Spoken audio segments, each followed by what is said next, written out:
ठाणेकरांसाठी आनंदाची बातमी. ठाण्यात आता महाराष्ट्र नर्सिंग काउन्सिल अंतर्गत घोडबंदर रोड ओवळे नाका येथे शिल्प भारत कॉलेज ऑफ नर्सिंग सुरू झाले आहे. हे कॉलेज सरकारमान्य असून विद्यार्थ्यांसाठी अनेक सोयीसुविधा उपलब्ध आहेत. या कॉलेजमध्ये ऑक्झिलरी नर्सिंग अँड मिडवायफरी व जनरल नर्सिंग अँड मिडवायफरीच्या प्रशिक्षणासाठी प्रवेश प्रक्रिया सुरू आहे.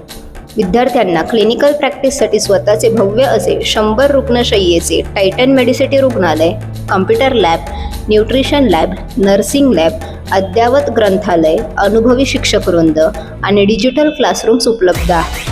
अधिक माहितीसाठी 8976847700 किंवा 8898224231 या क्रमांकावर संपर्क साधा.